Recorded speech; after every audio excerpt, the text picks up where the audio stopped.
to Three Wise Men. I'm Danny Holbrook, joined by Miles Holliday and Nate Garlock. Hi, everybody. A little different setup here tonight, but nonetheless, we're here home in the studio. It's back. Look, it's flashback to season 1. Yeah, flashback to season 1, right? Yeah, We're going retro tonight. Yeah, we're going old school. Yeah. Yeah. But you know what's not changed?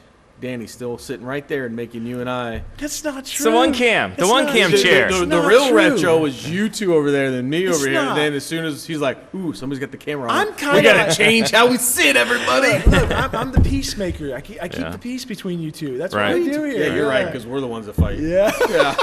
Well, gentlemen, it's No Shave November, and I thought it'd be cool if we could check the progress of No Shave November. We'd start with Nate. So if we can get a pan up there, Nate, for Nate's gonna show, be real No gray. Shave November. Nope, Can you- because there's no one on the nothing? floor. You didn't play in this. There it is. There we Yeah. go, there we go. Little red, little gray. All right. You guys are horrible. All right, so we look at this. Oh my goodness. What do you think, Nate? Why is yours gray? Like, you literally got to pick whatever you wanted. You want gray? Mine's beautiful. Look. Actually, yours kind of looks a little natural. I know, right? Mine looks natural. It's Who just wins? beautiful. Who wins? Slime Land's got to vote, right? Yep, dudes. I wonder how this one's gonna go. All right, Danny, All right. I think you know what? I love bits. I love bits. It's just a bit, I guys. look like Abraham Lincoln, don't I? Yeah. I'm gonna have to get rid of her, so they're gonna make me produce games here. Lame-o. All right. So wait, hold on. I had to not shave for a whole month just so you guys could do this bit. Well, Yes. no, I Awesome. grew the glorious mustache. See, isn't that nice? close And I had look at that. Look at That's- that. Look, I got a goatee. You can almost see your guys. I have a goatee. I carry a goatee. Puberty's a wonderful thing, Nate. Yeah. Now, All right. Now, Good to know. look, guys. Good to know. I know that Nate wins No Shave November, right? Congratulations, Oh, Nate. well, That's thanks, fantastic. thing. But it is Thanksgiving, right? And I appreciate you guys. And so for Thanksgiving, I went ahead and got you guys both gifts. And we didn't get Nate, you there's anything. one for You got you. us gifts for In Thanksgiving. Christmas I packs? did. I And feel like there's you one have. for- I feel like one you for- have gotten a couple Yeah. of holidays. Should I open it? Well, yeah, because when I saw these hats for Thanksgiving, I thought of you guys. Beautiful. Thank you. Yeah, and I thought, there's nothing that says You know what? Oh man. Nate and Danny than a turkey hat. And Gobble, gobble, Lima Land. Look at they're- this. they're- Yeah, this hey, is look, a hat that fits them. Yeah, right. Yeah. Well, this is nice. All right. Well, you know what this is? Great TV. Yeah. How about that? Oh. Now, the turkey hat's on top, right? So what do you think, Danny? Do you like your new I hat? think it's turkey for you, turkey for me. Don't miss the Three Wise Men on TV. Adam Sandler here. You know what? I think you look good. gotta I be think you honest. look great. Look at that turkey on top of Nate. I don't hate it. I gotta be honest with you. I don't hate it. I don't think. It's not the worst look I've ever had on this I'm show. not going to do the segment with it. Thank you, Miles. I might. I don't know what. I don't hate Give us a gobble, Nate. Come on, give us a gobble. Nope, not happening. I'll wear your hat, but I'm not gobbling. I didn't get you anything, Miles. I guess you'll have to wait for Christmas. I'll No, get you I saw those hats and I thought of you guys. And so, Thank yeah. you. Well, let's do something productive. Let's do the Diamond Dave Bowen best thing we saw this week. Let's start with Turkey Head over here. All right. So, all right, well, I'm gonna take this off. All right, so I got a couple of things. The first one, listen, we've been waiting all year, and we have debated on air, off air about whether or not games should be played indoors, outdoors, all this stuff. We know how Danny feels about it.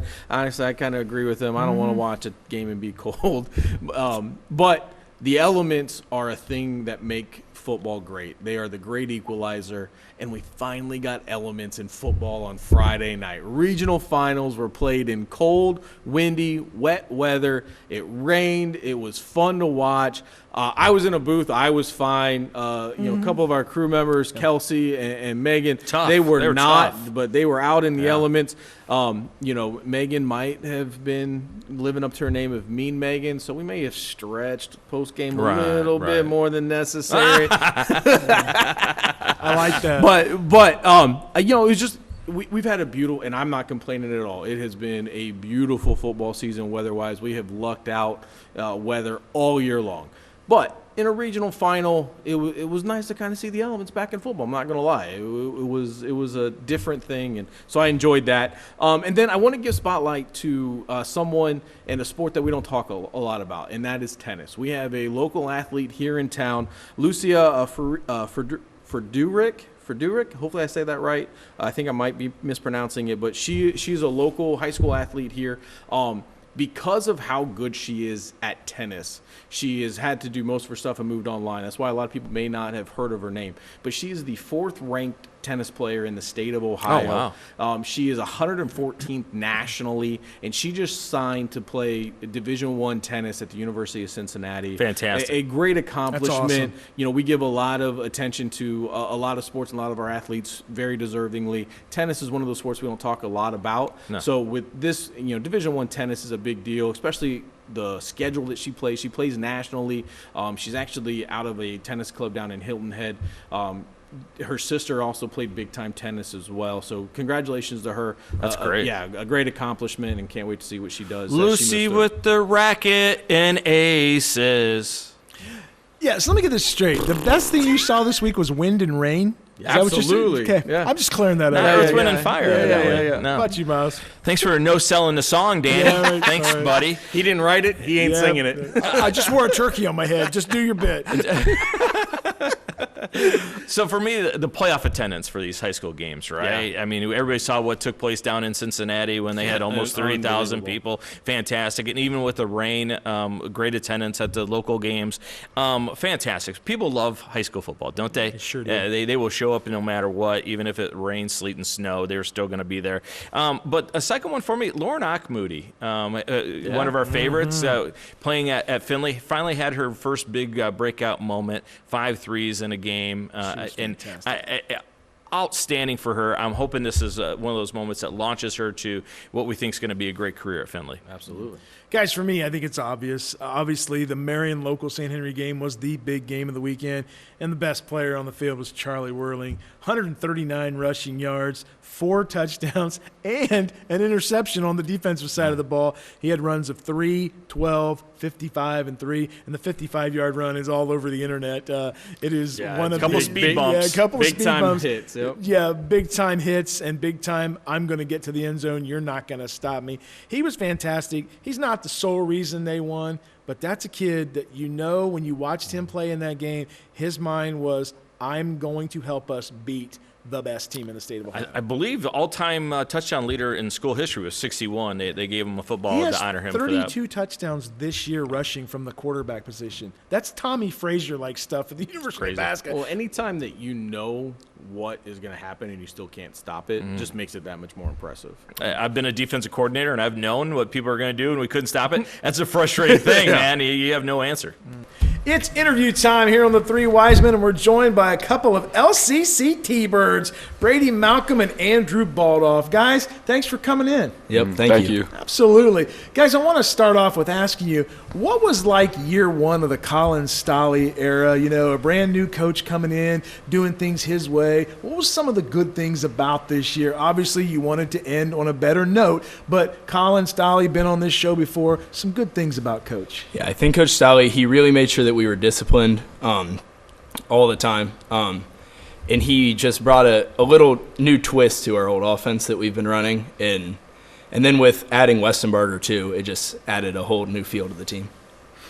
Yeah, like Andrew said, I feel like we were just held to a higher standard. And, you know, we had to make sure we did everything right at all times. And if they weren't, they were going to get on us. But that's how it should be. Yeah, that's a great point, because so many times we hear the phrase players coach and the coaches that kind of just let players slide by. You guys want the discipline, right? I say that all the time. Kids want the discipline, right? Yeah, definitely. I feel like that's something that you need if you want to be a winning football team. Yeah, absolutely. Now, I have to ask, all right? You put the right arm up there. Okay, there it is, all right? He was trying to hide it. No, Way to go, Miles. No, because it's a great thing. I mean, the way you're trying to snap the football, you had a broken right hand, and you're still playing center. Every time I had the broadcast, I'd point it out, because that is a very difficult thing to do. How tough was it to learn how to snap with the left hand? Yeah, it was definitely weird. So the day that I found out that it was broken, so it was the first day of Jefferson week, and I spent about the next 3 days of practice just snapping with my left hand, and eventually I kind of got the hang of it. So. Wow. Was there any thought of maybe moving guys around on the offensive line, or was it something you said, Coach, I can learn this left hand? I think once they saw that I can snap, they decided that we'll just stick with it. So. Fantastic. Yeah. When you got a guy on the offensive line that's dinged up like that, do you guys then say, hey, we all have to step up on the offensive line and be even better? Yeah, and we also made adjustments throughout the week that, since he is one-handed, sometimes he's going to need a little more help than another guy on the field. So we made adjustments to help him with that. So send a guard over, help him double team, or whatever that would be. Now, I played on the offensive line. I understand that maybe sometimes things aren't really nice on the offensive line. Did that maybe help you once in a while having a cast on your right hand? I tried not to use it illegally. I tried not to, which means the refs always made sure to tell me before every game not to punch anyone with it. But was it one of those things where he had one and everybody's like, hey, let's get a cast too? No, I didn't. I don't want to play with that thing on my hand. They talk about obviously new head coach and things changing this year for you guys, but it can be different. If you're a freshman or a sophomore, new and changes come in. It's not as difficult to kind of grasp them because you only got 1 or 2 years in a system. For you guys, you had 3 years of this program and of this consistency and how things were, and it wasn't just the play calling or the offense. It was the day-to-day stuff. You knew how practices were going to be. You knew how things were going to be game week. All these things. What was it like as seniors having to be the leaders of that program, but then also having to learn everything new? Like it had to be a lot for you guys. It was definitely difficult, but I thought Stolly did a very good job of kind of easing us into everything and kind of keeping it as similar as he could for the past 3 years that we had. And, Paulty was a great coach, don't get me wrong, but I thought when we learned that Stolly was going to be the replacement, we weren't really panicking. Mm-hmm. We were kind of trusted him that he was, going to do the good thing. So yeah, Stolly had been in the system for a long time, so he knew the way that Paulty ran it, and he took out the things that needed to be changed and kept a lot of things that kept it pretty similar. Now, with Coach Paulty helping out over at Grove, did that add to a little bit of that rivalry when you guys were getting ready for them? Yeah, it definitely did a little bit. They're not going to lie about it. I wish the outcome would have been better, but it definitely added a little more fire to our team. All right, so without the Grove game, you guys were fantastic, right? You lost to them twice, unfortunately. It's a great team. Look at where they're at right now. Yeah. Always a problem for this T-Bird program, right? Got to ask, what's going to have to happen for you guys to finally get over that Grove hump? I think we just keep it what we're doing right now. We have a ton of returning really good people, and somebody coming back is Braylon Paxson, who wasn't able to play that last half of the season when we were playing Grove. And I think we just have a lot of key pieces coming back, even though we're losing some, that can really take care of that. Good answer. Guys, who's the one school that you want to beat every year? Shawnee. Shawnee, really? Yeah, Shawnee. Why Shawnee? Just having a Thursday game to start the season. Yeah, everyone's there. Isn't that Thursday game awesome? Yeah, it's incredible. It's the best, Yeah. Shawnee for you, too? Yeah, oh, yeah. Yeah, you know a lot of their players? You guys? Yeah. That's personal, right? Yeah. Yeah. So being seniors, obviously you guys have played your last snap of high school football. At what point did that kind of sink in for you guys? I know for everybody it's always a little bit different. Everybody thinks that as soon as the clock hits zero, it sinks in. Sometimes it does for guys. Sometimes it takes a little while. At what point was it like, all right, even though you guys are both involved in other sports, football's over for us?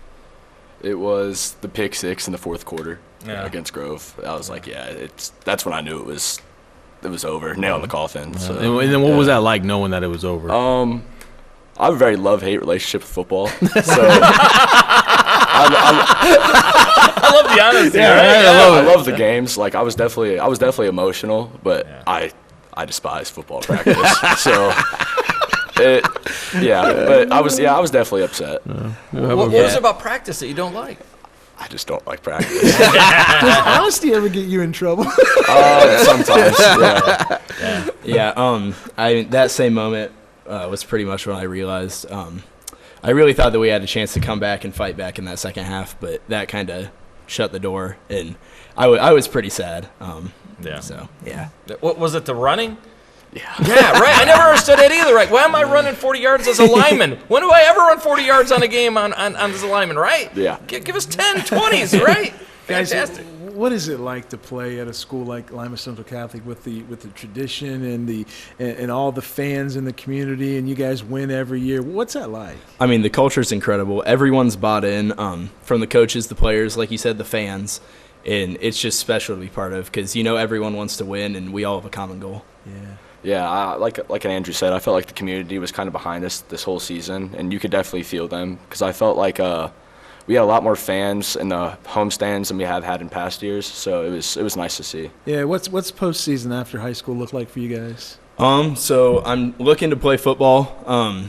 I've went on visits to Mount Union, ONU, and Bluffton, and Boy, that's two of the best in the OAC, I'm telling you. yeah, the visits were great. All the teams played great. They all won when I went. So Nice. yeah. So Have I'm you narrowed it down yet? I'm not sure yet. I'm still kind of keeping my Purple options Raiders, Polar Bears, which one? Yeah. Yeah. How about you? I'm thinking about going to the Ohio State branch in Lima and getting my degree in education to become a history teacher. Do you want to coach football? I kind of do, But yeah. no practices. I won't be the one running that. Yeah. But you love baseball as well, right? I do. It'll definitely depend on how the senior season goes, depending if I want to go try to do anything at the next level. But yeah, I've always loved baseball, so. Is there a certain part of American history that you love most? I liked World War II a lot. Okay. Yeah. All right. All right. And then when you go to school, what do you want to study? I'm thinking about going into pre-med. I want to eventually go to medical school and go into anesthesiology. Wow. That'll put you to sleep. Do not resuscitate, all right? If you see Danny Holbrook, do not Who's resuscitate. going to run the show? Who's going to be in the one chair, right? All right, guys. Miles has got some questions for you. This is the fun part of the show. Have fun with it. Is it? Yeah, Is it? All right, guys. Number one, what exactly is a T-bird? I mean, it's a mythical creature that, it comes in from the sky. It's a humongous bird. It's an apex predator. I mean, It's just a bird filled with thunder. He went scientific. He went honesty. A bird filled with thunder. You two are great together. What is your favorite type of bird? I like the cardinal. Cardinal, really? Yeah. Okay. yeah. Cardinal's a really good answer. I'd say probably an eagle. An eagle. Yeah. Okay. All right. Number three, who on your team is the best follow on TikTok? Oh gosh. Joe Rogers. Yeah, I was just about to say that. Is it because he dances? Why? No, he just makes funny TikToks. Yeah, funny He's a videos. freshman. Yeah. Okay. Yeah. All right. If you have a teammate that is TikTok dancing in the locker room, do you knock his phone to the ground? What do you guys do? No, I mean probably not, but we Yeah. definitely will. We're going to make a comment or two. Okay. Yeah, you're gonna get made fun Thank you. Of the two of you guys, who does the best bird impression? Probably Brady. I feel like he has that. All right, well, we got to hear it.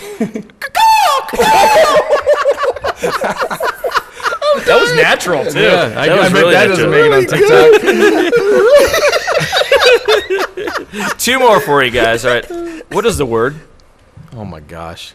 Why do we let him do this? I know. They have no idea what you're talking about. The bird. The bird. The bird is the word. The bird is the word, right? Yeah. Listen, why do we do this?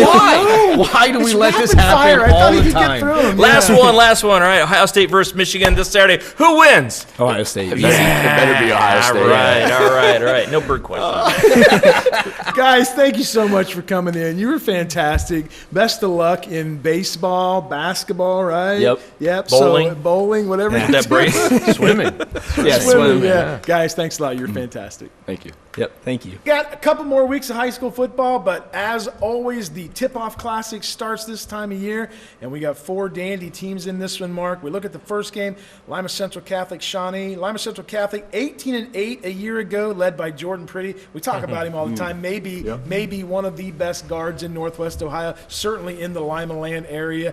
5-1 in the conference last year. Shawnee comes in with the Beckett Berkey and Trevick Berkey, and they're 24-3 last year. Now, they got a lot of kids to replace, but the talent between those two is head and shoulders above most teams. Shawnee LCC. You know what, Dan, before we start this, I'm old. You guys are always making... What? Yeah. No, we don't. It was either the spring of 88 or the spring of '89. Yeah. It's one of those 2 years, and I'm going to check when we have our banquet this week for the tip-off.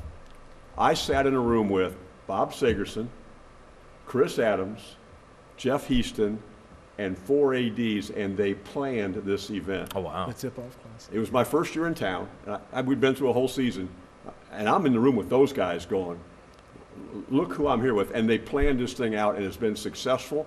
It's now kind of morphed into just the Elida Tip-Off Classic, but it's been a great event in Lima and a great event to be a part of for all these years. Now, you want to talk about? Yeah, I do. The matchup. I think, now correct me, LCC beat Shawnee last did. year in the Yeah, tip-off they did. classic. Yep. Yeah, They yeah. did. The thing is, okay, so we got 3 of the 4 teams have played football and deeper into the season. And I think that because of that, it's a little bit of an unknown for this particular year. But you've got Beckett Berkey and Trevor Berkey who did not play football. And when your 2 best players, maybe the 2 best players in the whole tournament, did not play football, had all fall to prepare for this, I think they're going to be dynamic. Jordan Pretty, is there a quieter, really good player around? I mean, we don't hear a lot about him because he's not flashy. But he's just so consistent and so good at what he does. And I'm curious what they put around him with Coach Powell in his second year. Well, you talked about there's 3 teams, and maybe that's the unknown because of football and things like that. But I think it's more along when you look at these, there have more changes have happened for 3 of these 4 teams between LCC, Shawnee, and Elida. That your most experienced team that we all feel like we kind of know what they have coming is Bath. Those other 3 teams have question marks everywhere, and it's been a long time since you looked at these 4 schools. And you looked at Bath and said, "Hey, this is one. They're coming up." Coach White has done a great job with these guys. You do not be surprised if they don't challenge for a WBL title this year. But then the other 3 teams involved. Yes, the Berkeys are going to be fantastic, right? Jordan Pretty and Brady Parker are going to lead that LCC squad.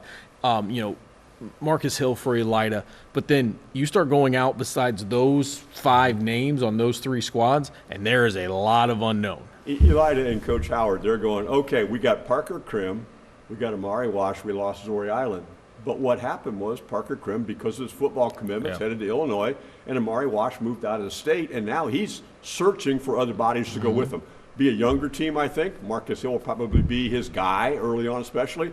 Noah Jospel's played a lot for him. Brody Altenbach's played some for him, but they're going to have to fill in with a lot of pieces who are unknown right now. And then you look at the LCC, and if we go back to the matchup LCC-Shawnee, we know what the Berkeys bring to the table, but they lost everybody. They had 9 seniors graduate off of that squad last year. Really good players. And you're talking about 2 of the best players in the area in Beckett and Trevick, without a doubt. What they can do is fantastic. Between the 2 of them, they average almost 40 points a game.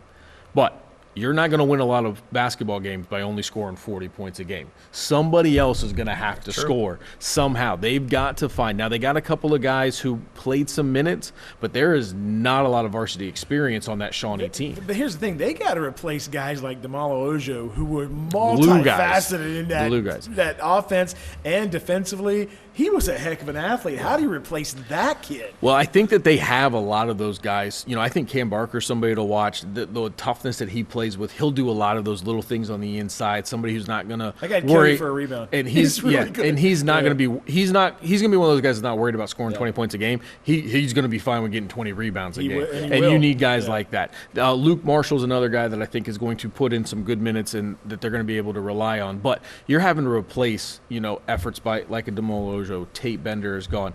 Jagger Hutchins is gone. A lot of other guys that could, on any given night, potentially take over for you. That they don't really have that right now. They're going to have to answer a lot of questions. And then for LCC, they lost Speedy Jeff Williams. Right, we know that he is gone. Azad Burton is gone. Right. They're going to have to fill out a new starting 5 as well. Brady Parker looked really good in stretches last year. They're going to need more consistency out of him. Jordan Pretty, for as great as he is, teams were starting just to double him and take him out of the game, and it was going to rely on other guys. Well, when you had Jeff and you had Azad, those guys were starting to get better as the year went on, right? Because we had to watch them grow a little bit. They were still young. Now with them gone, now you're going to rely on other young guys that's going to have to step up and take that spot. Who's going to be the big guy? They have the transfer that Hunter Williams that came in from Allen East, but they only got him for half a season. There's a lot of things that LCC and Coach Powell's going to have to figure out on the fly as well. It's going to be really interesting in the tip-off this week to see how those guys have meshed. LCC's only been practicing for a week and a half. Sure. It's going to. I'm really curious how both of these teams are going to fit in these new pieces. Coach Powell's trying to have to figure out a lot of things on the fly as well. Brevin Stolly's not a part of that team anymore. They had Drew Peaster transferred back over to Bath. It'll be a classic. So a lot of guys that were going to be some of those guys that maybe could fill some of that leadership role or played a lot of minutes. They're not a part of this team. Those are big holes to fill for LCC. What about a guy like Jackson White? He's back, right? Yep. Okay. Jackson White, Xavier Purnell are going to have to be those guys. I think maybe thrust a little bit sooner than maybe Coach Powell thought they were going to be, but they got good minutes last year, kind of like Dom did as well, things that you can fall back on. I think every year we say this when we talk about the tip-off. Look at the team now and then look at it again in January. Sure. Yeah. This might be a year where things are going to be a whole lot different in January than they are right now. That's always a double-edged sword for me. I really enjoy the Tip-Off Classic, but I don't think we get to see these teams at their best. It's a great way to kick the season off, but we don't get to see them in rare form like we do in late January, early February, where they are rolling. Mark, should coaches feel bad for Coach Triplett over at Shawnee that he only has the Buckeyes back? Should they feel bad for him? I was thinking as you were talking about that, though, in Pretty's case and also in the two Buckeyes place, if you prove yourself as a scorer, those guys are not just ball-centric. They will get you the ball. Absolutely. And so if you prove and earn their trust, those guys are good enough to play with you. Hey, the team that we brought up, Bath, probably has the most parts coming back, right? Who do you like on that squad? Well, Logan Markley was the first-team all-conference player here in the Western Buckeye League. He's 6'4", had a really good football season again this year. He's now back for his senior year. I think a lot of people at Bath said, what's his best sport? Because he's been so good in 3 different ones. But he will be the key, and then how they build around him. Zach Welch, the quarterback, good athlete. Josiah Clark had a great year this year in football. He's a good athlete. But do they become basketball players this year, too? One we don't talk a lot about is Coach Howard out of Elida. He won 19 games last year. I thought he did a fantastic job. Now, no Zori Island, no Parker Krim, no Amari Walsh. A lot of the season's going to ride on Marcus Hill. Now, he's very capable, nice scorer, but they're going to be a team that has to build around him. Correct. It's a team that's going to grow as the year goes along. They did a really good job of growing as a team last year. We'll see how he puts all the pieces together from last year's JV team. Well, and I think the beginning of last year will come in really, really handy for Coach Howard. There won't be a lot of panic. Their first 5 games last year, they're 1-4. Things aren't looking the greatest, especially for the expectations of that team, because they were returning a lot. They weren't trying to, fill a lot. This year they're trying to fill a lot, but he can fall back on what they learned last year. Like, hey, listen, it's not always how you start, it's how you finish. And that Elida squad finished really strong. Look at Marcus Hill in December last year to Marcus Hill in the tournament last year. Look at his numbers. No. They just went up exponentially, and we got to the tournament. Problem they're going to have, though, Parker Krim was so good on the boards, right? Yeah. He was fantastic. If I'm Coach Howard, I'm calling Illinois Coach Bielema every day. Come on, just get 2 more months. We'll work on his footwork. It's fine. He can be in the weight room every day. It's all right. That district game against Bath where he was like 10 for 10 from the free throw line? Yeah. Nobody expected to see that. And It was we amazing. talked to him afterward. He said, I had a headache tonight. So, get yourself in bed before every game, pal. Care to predict who we're going to see the next night, Mark? No, I really don't. Man, I get to call that. I think it's just so many things happen in that opening weekend. You don't know who's played well in scrimmage, who's practiced a long time, who gave their football kids more time off, there's just so much going on this right. It's hard to say. Yeah, I agree. Because I really do think with as many question marks as you have out of 3 of these 4 teams, trying to pick who's going to win either night in any matchup is going to be really difficult. Because when you watch Bath last year in this Tip-Off Classic, the first game, you're like, oh, they're going to be awful, right? They were really trying to figure things out, and we know what happened there. They were fantastic after that. Brand new coach first game last year, and now back for his second year, as is Ryan Howard, as is, over LCC and Coach Powell. So Well, the season is going to take off real quick here. Guys, anybody else that we want to watch, mention this year? I know we talked about that, but I'm really excited about the Tip-Off Classic, but I'm also excited about what Lima Senior's doing with Sean Foster, Willie Foster, guys like that. So a lot of guys to watch for in the area. Guess where WSN is Saturday night? Delphus St. John's, Yep, yep. Van Wert. Yeah. That right there is a was a tip-off classic last year, without yeah. the name. Yeah. Mark, thanks for coming in. Yeah, I Really always appreciate enjoy talking it. to you guys. Absolutely. All right, guys, we have not a website. What am I saying? That's an email address. man. Very articulate for the career that we're doing. It's the turkey. Danny, It's tight on my head. Can you yeah. read the It's the email? three wise men at WTLW.com. There it is. We It is, ask yeah. that you, the loyal watchers of our show, if you have any questions for us, you can come in and put that on there and ask us anything. And I was at the Anna Coldwater game this weekend, and one of the gentlemen sitting beside me was from Coldwater, and he was doing stats and doing work for the Coldwater football team. About the middle of the third quarter, he'd give me the old nudge, and he goes, "Hey, I love the Three Wise Men." He said, "I watch it every week." He goes, "I'm telling you," he goes, "you guys look like you're having so much fun." He said, I don't miss it. That made me feel good. Wow. Yeah. Well, Well, He's listen, the guy. and for He's him, the one. man, I want to give him some inside, behind-the-scenes stuff with the Yeah. show. Every week, Miles holds this up and says, Yeah. "Danny, could you please read Yeah. our email address," which is just the name of the show, and then Yeah. at the station we are, Yeah. and .com, a very common Yes. ending It that is. since the internet was Yes. existed. It's not hard, but for Danny's sake, it's written on the back so he can read it like a cue card. Well- Just so everybody. So when Miles says very calmly, "Danny, could you please read?" We got it written so Danny Three can't wise mess men. it up. There's a There it is. reason I'm in this chair, right? Well, also, I got to before- be honest, I never noticed that until just Yeah, I was now. going to That's- say, you didn't know. You didn't know. Before the show, too, Danny practices the old dial-up sound for the internet. Yeah. I remember those days. Well, speaking of that, we have some letters from some of our loyal we watchers. do, Yeah. and maybe we should answer some. Let's do it. Let's do it. Letter number 1, it Hold says, on. I've been waiting for a month. "Oh, we I don't know. get a song. We don't Yeah, get the come on, letters. yeah. We get letters. We get your letters every day. day. Mailman, reaching out, pulling out today. Yeah. So, All right, Lucy, you know what? I take it back. We Yeah, shouldn't I have was said gonna no say, you song. didn't. Lucy with the racket and aces, no good, but that's Well, good. I just said we shouldn't have done that. vaudeville. We shouldn't. That's my Vaudeville, fault. My yeah. fault. We'll edit it. All right, letter numero 1 here. This is from the home office in Round Head, Ohio. 16 teams too many, 12 teams too many. Will we ever go back to 8-team playoff football again?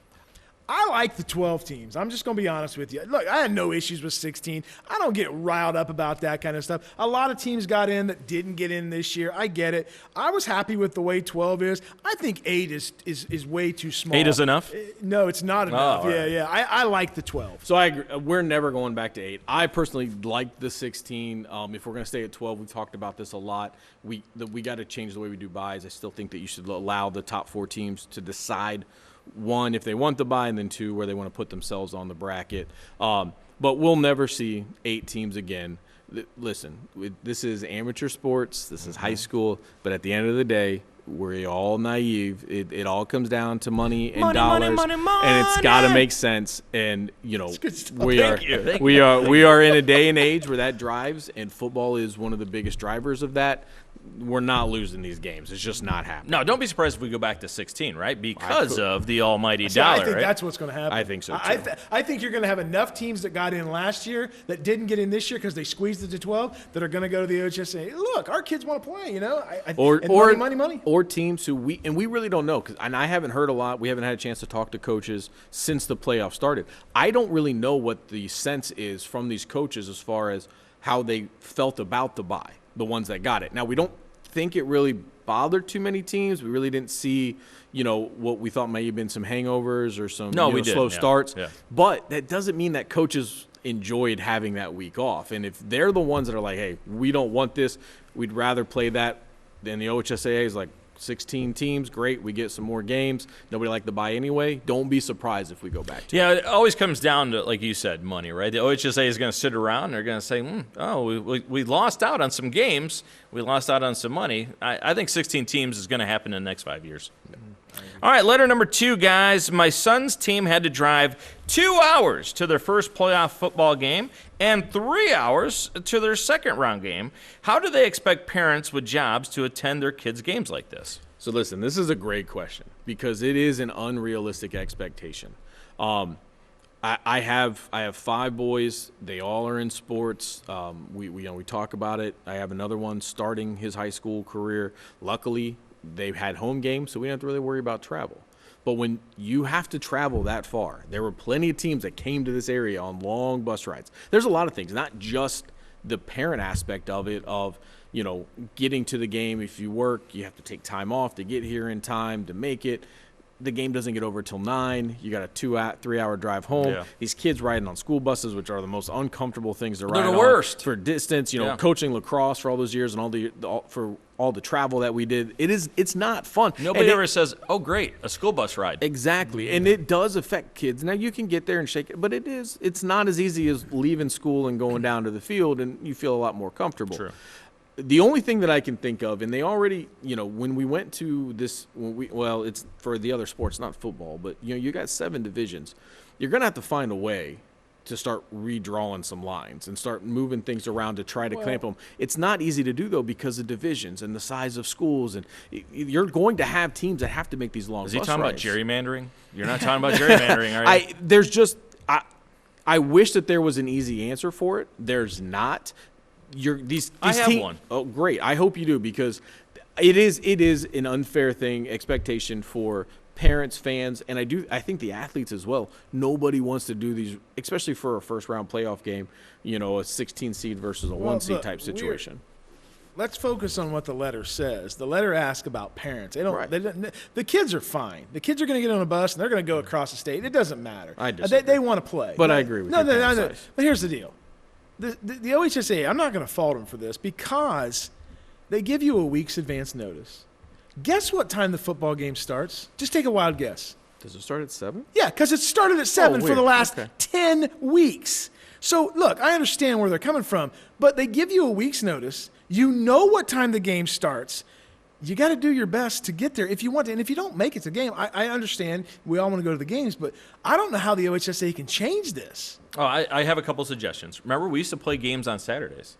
We did. We did. Yeah. How about that again, right? Put games back on Saturdays, make it easier for mom and dad to get But there in on all the fairness, weekend. too, and I know this is not necessarily on topic, but it's a great point, because, you know, last week we talked to official. We talked about the officiating shortage.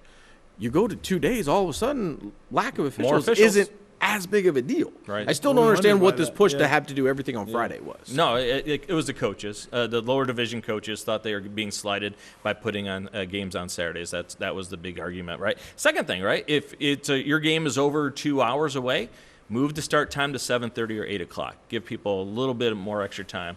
What's the difference if you're kicking off at 8 o'clock or at 7? If you can get more people there, hey, more people there, more money in the stands, right? Yeah. I think it works.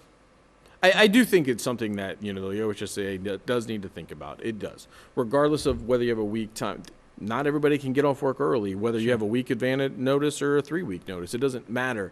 And at the end of the day, we know that money rules everything, but you also can't try to force feed us the student-athlete experience, but then not make it so that parents and fans can't make it. Bluffton had Western Reserve week 1. Western Reserve came 2.5 hours. Yeah. Called that game, yeah. They didn't have any issues. They didn't have any No, issues. they filled the right? stands up, too. Yeah, right. Yeah. And if you can't ever make it, just watch it on WOSN. There you nice. go. There There you we go. go. Like that right there. All right, last one for you guys. Which basketball players / teams are you most excited to watch this year? There's so many. We talked about this all last basketball season. I am hard pressed, at least in my lifetime, to think of a time where we have so many high profile, incredible basketball players / teams all over the area. You know, normally you might get a handful here or one or two or one really good team that you want to watch. You look at the 4 major conferences that we kind of cover and talk about the most between the NWC, the WBL, the MAC, and, you know, you can go either NWCC or the BVC. There are storylines. Yep. There are superstar players. Yep. There are teams that can win a state title. There are so many. You can go over into Spencerville, right? You can go to Lima Senior. You can go to Shawnee. GSJ? Delphus St. John's. These teams that have the players, the Sensibles, we have the Fosters. You have the entire Elwer family, I think, is going to be on the roster over in Delphus St. John's this year. You get the Berkeys over in Shawnee. The amount of talent that we have right now makes this basketball season so exciting and just so much anticipation. For me, look, it's Cam Elwer, It's the Yeah. Berkey brothers. It's the Sensabaugh brothers. It's Sean and Willie Foster at Lima Senior. These are all must-see. Look, guys, if you look at the top players in the state of Ohio, these guys are on every list. You're absolutely right. It's incredible talent. Now, all these guys got to gel. I think when you look at these teams and who to expect to gel quickest, I would say Delphus St. John's. Those guys have all played together. They all know each other. I'm hearing It's all set up for him. Yeah, I'm hearing all kinds of great things about the new freshman Elwer coming in, and I'm sure there's 7 other behind him. You know, I mean, they legitimately at some point this year could have 5 Elwers. They got to on the do court. it. Don't They gotta they? do it. Yeah, Like, absolutely. it can happen. Elwer to Elwer. Elwer scores. And it is my favorite place to do a game from because it just has that old school feel. They put you up Sightline is amazing. crow's nest. It's 700 degrees in there. It's packed in there, and the basketball's really good. For me, it's who's going to be that third guy for Shawnee. We know somebody's going to be that guy, right? Maybe J.J. Spiker, somebody else. But the Berkey's going to have to carry them, and it's so much fun to watch them play basketball, isn't it? I look at those guys, and I say, how is Beckett Berkey not the best player in the then there's Trevick, too. And I'm like, oh, well, maybe he's not even the best player in his family, right? There's so many good things about that Shawnee basketball It's almost team. like if we had I don't know, maybe like a one-on-one tournament, tournament. where we could king of the prove court. Yes. who was the best That in would the be area. weird. Wow, That'd be that's awesome. that's something we should talk about. We should do we that, should do right? that We should do sometime. that. Well, let me ask you guys this: in the spirit of this letter, everybody that we've talked about so far between the three, and I think, do you have more, Miles? I think I cut you off. No. No. I was just going to say we could very easily see Mr. Basketball come from Lima Land area. Yeah. But so the guys that we've all talked about here in the segment are the same guys that we talked about last year because of how good they are. Outside of the names that we all know, who's the one team or kid that maybe people aren't thinking about that they should? And I know we didn't talk about this beforehand, so I'm kind of put you guys on the spot. Well, but who do you guys think? The one school I can think of that's always in the mix, and we haven't talked about him, and they don't have that go-to guy yet, is Crestview. Right? I mean, Yeah. Doug Essler does a great job over there. They'll be in the mix for an NWC title. Columbus Grove, guys, they're going to get a late start, but Yeah. they've got athletes. You want to talk about watching them run up and down the floor and high flying and Well, now you know, get in the year 2 of Chris Yeah. Otter being back over there. Yeah. absolutely. So, well, he's at Ada. Or not yeah. him, sorry. But that was another yeah. school I was going to talk Yeah, yeah. about. Zimmerman? Ada is loaded, guys.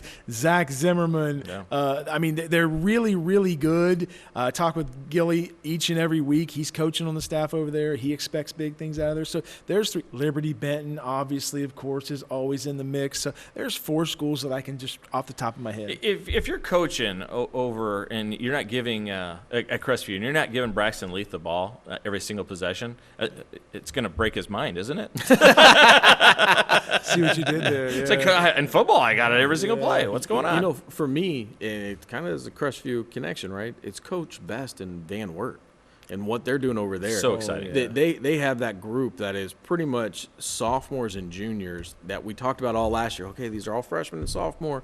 They're good. They're only going to get better.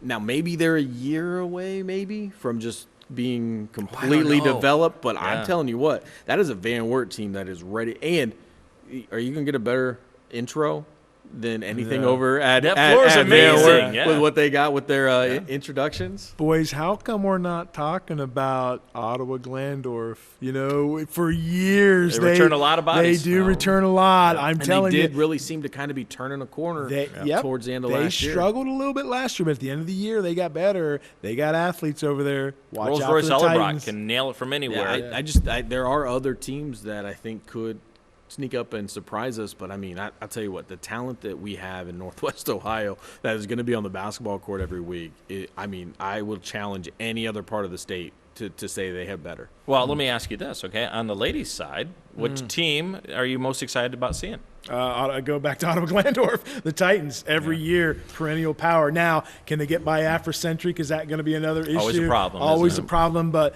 Erfurt is fantastic. They do Yeah. a great job. Coach Ant does a great job. They're loaded. For me, I think it's Columbus Grove, right? And seeing how they follow up the state championship from last year, and how do you replace a Lauren Moody? Well, the cupboard's not bare. No. They have talent all over the place over there. They're poised for another strong run. Yeah, I don't know if you saw it, but Saturday night they beat Shawnee really bad. I did not. And the 6-foot freshman had 13. Yeah. Yeah, that's how they get to replace Lauren Ogmoody. He's like, we're just going to bring in a 6-foot freshman, right? Yeah. Well, Pulte, she really developed during the Kendall tournament, Pulte right? She was is- fantastic. yeah. Those are some good ones right there. So that's the letters for this time. Again, Danny, you want to tell them the email address? Hold on. If you want to send us. There, just so you can be Is it Some email. 3 Wiseman or Hershey Wiseman? Because the T is cut off. We'll go 3 Wiseman at WTLW.com. And Danny will sing a song. And I will sing a song, yeah.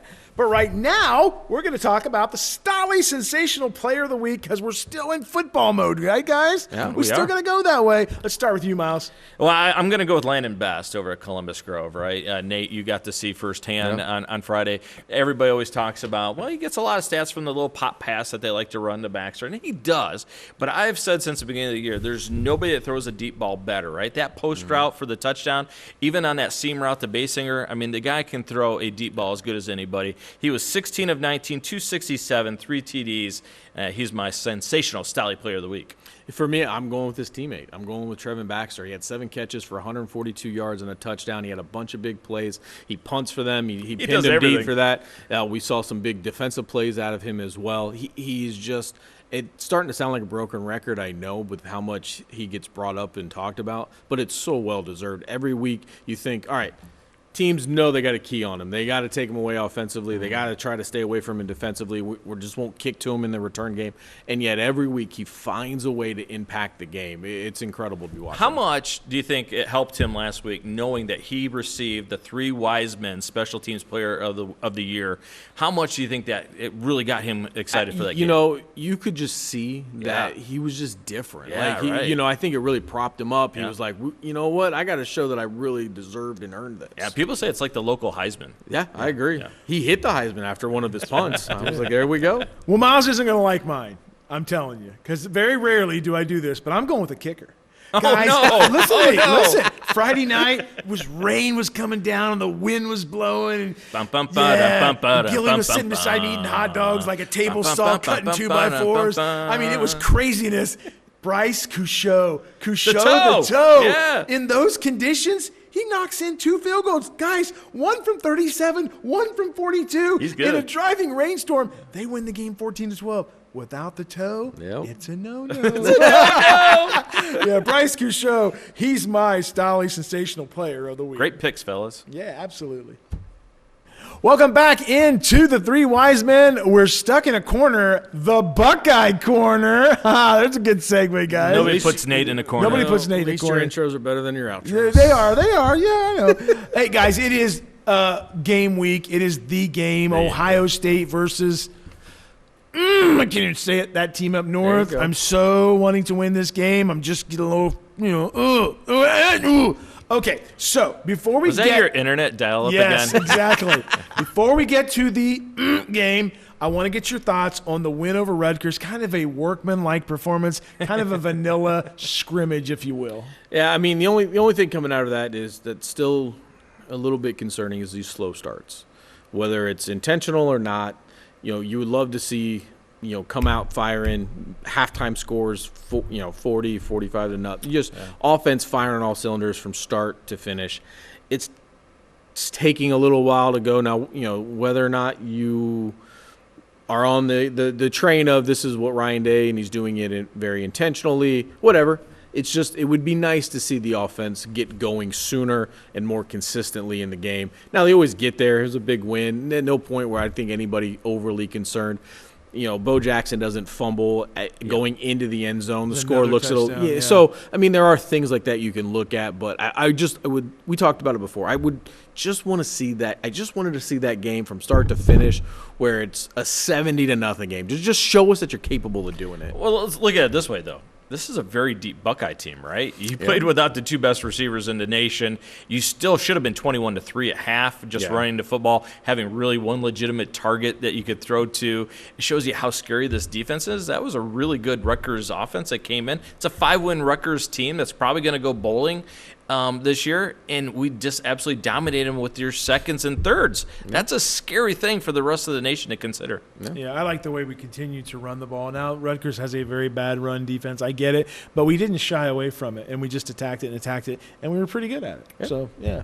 Nobody wants to lose 5 in a row. Nobody wants to lose 2 in a row at Michigan. It'd be 2 in a row because the first 3 were because they cheated, right? They cheated. They had advanced knowledge of what was going to happen, right? Imagine playing cards or setting a bet and knowing what the outcome's going to be ahead of time. Wouldn't you like your odds of being successful, Nate? Well, why does he bring up betting to you? Especially with this guy sitting next to me. I mean, yeah, obviously I would love that, Miles. That would be great. Yeah. Right. You haven't have any insider knowledge. But they cheated, right? They knew what was going to happen, so you should win the football game. So it's been just 1 in a row, not 4, just 1 in a row, Danny. Yeah, well, guys, for me, I think it goes back to the history of the game, and we talk about the team that rushes the ball the most. Now, it got us in trouble last year because we tried to win that battle. Yeah. But I really believe if we shut down the running of not just the running backs, Jordan Marshall per se, but also of the freshman quarterback Bryce Underwood, if we keep him in the pocket, we make him have to deliver throws off target, we defend those receivers. Look, they've got one big playmaker on the outside. He's a freshman. Marshall's good. Yeah, and he's really good. But I think if we can limit those big plays, and we have to – we talked about this earlier. We have to play from ahead. We have to have that advantage to make Michigan one-dimensional. You make them one-dimensional, I think you win the game. So, I mean, I think – the defense is going to have to be what everybody thinks that it is. And I think that is going to be important. This is a defense that last week held Rutgers to 70 yards through 3 quarters before you started kind of seeing the backups come in and a few more yards that were given up. They've been dominant all year. They've been the best unit in the country. They have to be that. Now, I also think one of the things that we have to our advantage is – when you look at the roster, that yes, there are guys that have been there for 3-4 years. They understand what has happened in the past. But if you start looking at a lot of the guys who are in the most important positions or those skill positions, they haven't been around for a lot of the losses, right? The losing is kind of new to them, or like Saints. He's never actually been the guy when they've lost. Yes, he was around last year. He knows what it's about. So I think those guys just not getting swept up in this whole losing streak. Don't know better. Right. Just go out there, know that we hate them and you need to beat them, and that's all you got to worry about, and then go out and do it. Now, you don't have that guy like Jack Sawyer last year who you saw the anger that he had when that game was over, when they lost that game. Now that we're a year removed, I almost feel like maybe there was too much put on that game and those players because of what has happened in previous years. I think when you watch that game back with fresh eyes, the pressure got to them because probably all the attention that it was getting. Right. I think you got a lot of newer guys now where that won't necessarily be the case. You can still this game can still be played at the magnitude that it deserves to be played at, but maybe with a little less pressure on them because they just don't know any better right now. Great point, because a lot of them came back and they said we came back because we want to beat that team up north. So that was something that fermented for out. Now, Danny, you started out by talking about getting ahead, right? Mm-hmm. Great. If we get ahead, that's always better to play from ahead and stopping the run. Well, how do you stop the run? You don't let the run get going. So stopping them on 3rd down, especially early, because everybody knows run game needs to get rhythm, right? You get 1 first down, 2 first downs. Next thing you know, that run game gets some rhythm. So winning 3rd down early in this football game is going to be huge. You know, when Ohio State was on that 16 out of 17 run years ago, every year we'd go to Ann Arbor, we would take the crowd out of the game. And it was just a boring place for football fans. And that's what they got to do. They got to take the crowd out of that game. Play from ahead, make them one-dimensional. Well, and I really think that they have to get off to a better start than what we've seen. You cannot play these slow starts because if you give Michigan momentum and a feeling of we're going to be okay, that's going to be a problem. Yeah.